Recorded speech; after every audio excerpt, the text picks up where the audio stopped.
Cowok ini tiap malam masuk ke bawah tempat tidur Kyung Min. Ketika Kyung Min sudah tidur, cowok ini pakai barangnya, lalu memeluknya. Dan sebelum subuh cowok ini akan pergi sendiri. Hal ini tidak diketahui Kyung Min.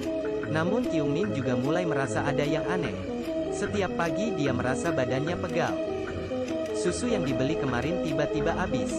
Tempat duduk toilet yang ditutup sebelumnya pun terbuka. Saat Kyung Min ingin keluar, kunci pintu dibuka orang lain. Dan ada goresan di atas kuncinya. Kyung Min pun merasa khawatir. Dan mengganti kata sandi pintu. Ketika malam hari, saat Kyung Min pulang kerja, kunci pintu dibuka orang lagi. Dia pun merasa takut. Malam hari ketika Kyung Min sedang tidur, dia mendengar ada orang yang membuka pintu. Dia mendekati pintu dan melihatnya. Kyung Min sangat takut. Akhirnya suara berhenti. Kyung Min memberanikan diri untuk melihat keluar. Setelah memastikan tidak ada orang, dia membuka pintu. Tidak ada orang di luar sana. Kyung Min kira orang tadi salah rumah. Namun dia menemukan putung rokok di depan. Dia pun lapor polisi. Saat polisi datang, polisi pun menenangkan Kyung Min. Mungkin kebetulan saja orang lewat. Kyung Min pun akhirnya kembali tidur. Saat dia tidur, seorang cowok keluar dari bawah kasur. Dia menggunakan obat bius membuat Kyung Min pingsan. Bagaikan rumah sendiri. Dia mandi dan gosok gigi. Kemudian tidur di samping Kyung Min. Saat bangun Kyung Min pun merasa sangat lelah. Saat kerja dia pun bertemu seorang klien yang aneh. Klien itu bilang dia kenal Kyung Min, dan ingin ajak Kyung Min makan bersama. Namun ditolak oleh Kyung Min. Klien itu pun bilang, "Kamu hanya pelayan, beraninya pandang rendah saya." Semua orang pun melihat mereka. Hal yang sangat memalukan. Manajer bank pun datang membantu Kyung Min. Lalu satpam mengusir klien itu. Siapa tahu saat Kyung Min pulang kerja, klien itu muncul lagi, dan ingin mengantar Kyung Min pulang rumah dengan maksa. Beruntungnya, manajer bank datang membantunya. Manajer pun mengantarnya pulang. Saat Kyung Min sampai rumah, rumahnya mati lampu. Saat dia buka lampu handphonenya, tiba-tiba orang mengetuk pintu. Kyung Min takut klien tadi mengikutinya. Lalu dia mencoba mengintip keluar. Rupanya manajer dia. Dompet Kyung Min tertinggal di mobilnya. Manajer mengantar dompetnya. Melihat rumah yang gelap, dia pun membantu Kyung Min. Setelah itu, manajer ingin ke toilet. Kyung Min pun menyimpan barang terlebih dahulu. Dan menyadari tempat duduk terbuka. Biasanya dia tidak pernah membukanya. Dia sangat ketakutan melihat manajer yang lagi cuci tangan. Kyung Min pun bertanya bagaimana dia tahu rumahnya. Manajer pun terdiam. Kyung Min mulai curiga dan berlari keluar.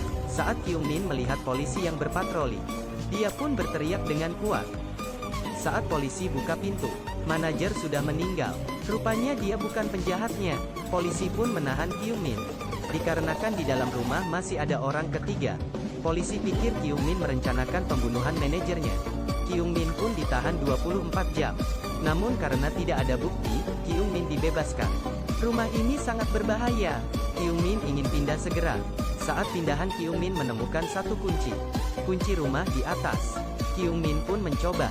Saat dia membuka pintu, tidak ada orang di dalamnya. Rumah ini sudah lama tidak ada penghuni.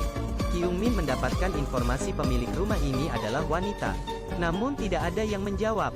Saat dia memeriksa transaksi bank, wanita ini setiap hari Sabtu jam 1 akan belanja di minimarket sebesar 3.200 yen. Kyung Min mengajak teman ke minimarket. Pada jam 1 ada seorang wanita yang belanja 3.200 yen. Mereka pun mengikutinya.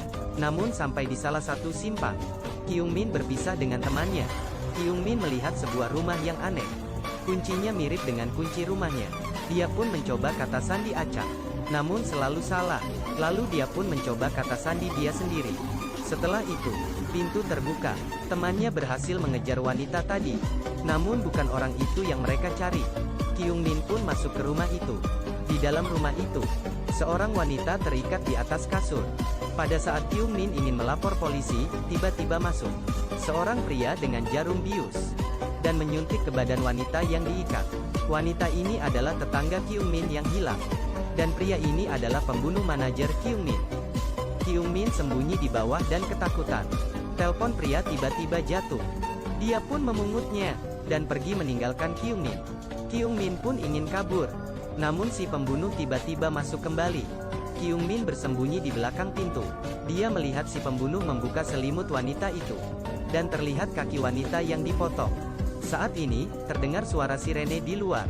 Si pembunuh pindah ke dekat jendela. Kyung Min berlari ke ruang tamu dan bersembunyi di bawah meja.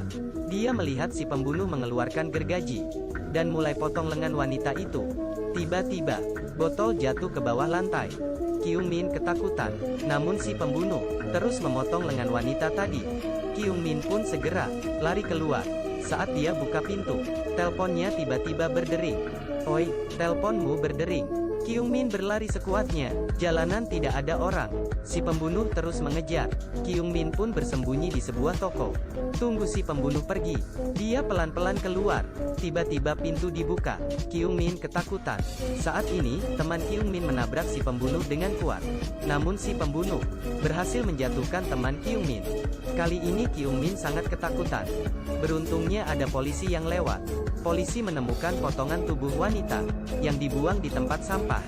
Tangan mayat itu ada satu kartu nama. Kartu itu yang diberikan Kyung Min ke kliennya. Polisi pun menangkap si klien itu. Klaim itu mengaku tidak membunuh orang.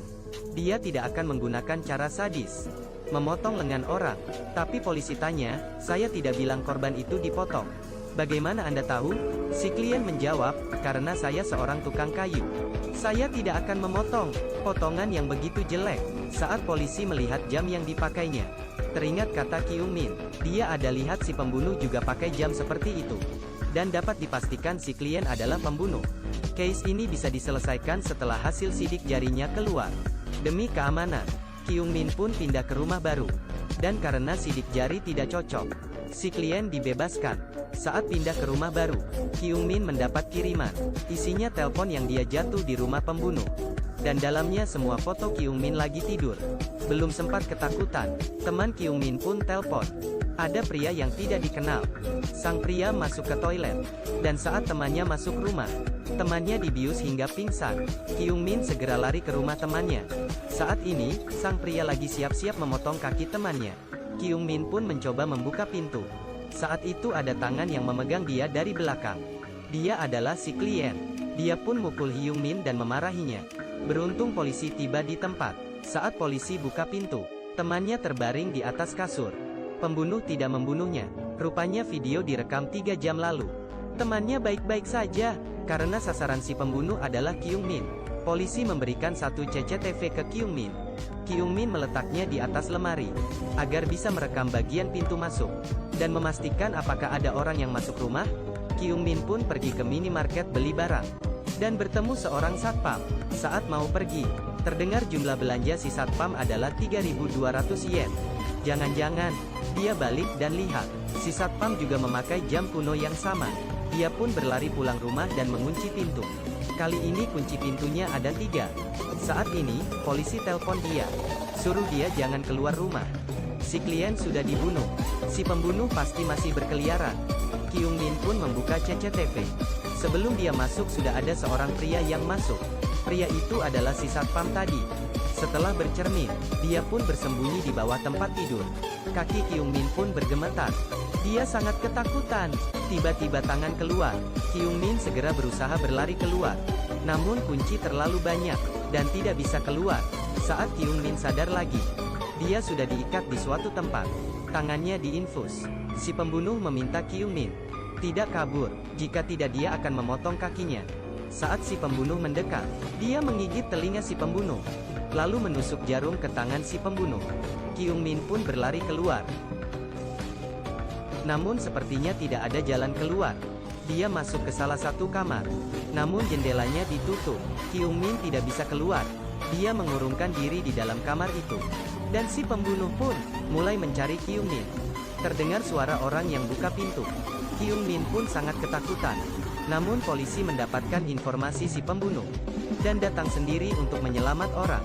Saat polisi masuk, si pembunuh dan polisi saling mukul.